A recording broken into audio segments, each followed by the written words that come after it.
शाश्वत मेंस की तरफ आते हैं. You faced in this journey, you faced two mains, right? The second mains, you missed the cutoff just by 4 marks. Yes, sir. Okay. But in both the mains paper, your score in essay is very good. This year also it is 133. Yes, Okay, sir. 133, and which is a very good score in essay. People have got in 80s, and top 100 rankers they have got in 80s. So if you consider that fact, unlike past years when no people used to touch very high marks, 133 is a very good score. So how did you maintain this consistency with essay paper? So, in my understanding, sir, what the essay paper essentially tends to test is your originality and your creativity. Hmm. So that number one comes from how much you are reading on a daily basis, not for the preparation only, but in general in your life also, and whether you have a flair of writing or not. So that was one of the plus points for me, that I used to read a lot since my childhood. So that actually led to a lot of subconscious information at the first place. That reflects in your communication also, actually. Yes, I sir. believe that your preparation personality test started from your childhood itself, when you started reading, because that helps. Maybe, It sir. helps communication.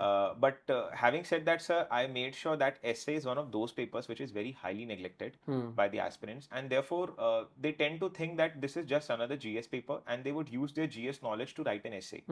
I think that this is a very gargantuan blunder, and what essay paper requires is that they want an essay which, if the examiner reads, should intrigue him or her a lot. They should get that dopamine rush while reading that essay, that what has he written, it's so interesting. So I used to make sure that I have a lot of enriched content specifically for my essays, specifically the philosophical essays, because that is the norm nowadays. So I would collect a lot of anecdotes from the newspapers, from Sudha Murthy's book. So I read 2 books of Sudha Murthy ji in between the prelims and mains. One was Wise and Otherwise, and other was 3000 Stitches. Wise and Otherwise, And and 3000 3000 Stitches. stitches. Okay. And these 2 books I used to read before I used to go to sleep, because generally I was under so much stress that neend aati nahi thi. So this was my go-to books. Ki padhte padhte I would doze off. And I would in the morning then write out these snippets, जो भी anecdotes मुझे लगे कि बहुत relevant है, या ma'am ने कोई बहुत अच्छे quotes दिए, that I would write. Then I was also part of an essay का telegram group जहाँ पे बहुत सारे ऐसे anecdotes आते थे, and I would make a collection of that.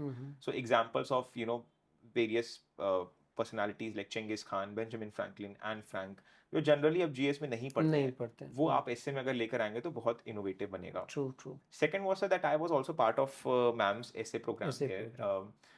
and ma'am would tell us very specifically कि your essay should maintain a continuity across. So let's say you are writing a first paragraph and second paragraph. So the last line of the first paragraph and the first line of the second paragraph should be in continuum. Yes, yes. So that it's like a circle. So your introduction gets completed by your conclusion. So I used to write that essay in that flow, so that whenever the examiner reads, there should not be a break in between. Should not be a jerk. Yes, sir. Yeah. Yes, sir.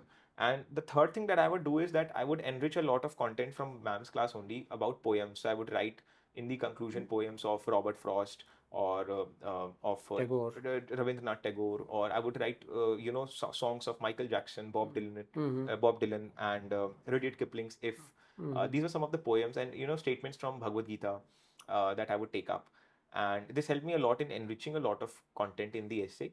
Apart from that, sir, I also took a lot of quotations of major figures like Mahatma Gandhi, of APJ Abdul Kalam, of Martin Luther King Jr., and on different themes like on courage, on success, on failure, on emotional intelligence, and things like that. I used to collect a lot of quotes and use that extensively across the philosophical essay. And the most important thing is that in the essay paper, for the first 20 minutes, you have to plan your essay. So you have to write multiple dimensions, and within each dimension, you have to open up multiple arguments. For first 20 minutes. For first 20 minutes, you have to plan the essay, and the next 1 hour and 10 minutes, I used to write that essay.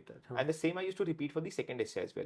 So in the first 20 minutes, I would just chalk out the dimensions that I'm going to mention and various arguments that I would use in those dimensions, and I would substantiate them with examples.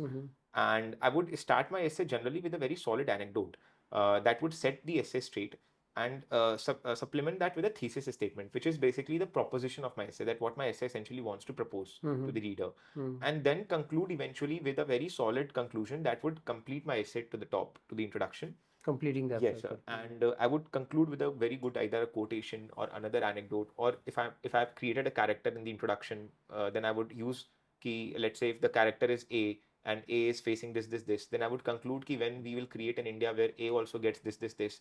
So that would get completed in a way. So I would try to make sure that from introduction to the conclusion, the essay is very interesting to read. So this used to be my approach for the essay, And this is, see, definitely we talk about step marking and all, but what you said also, and I also believe that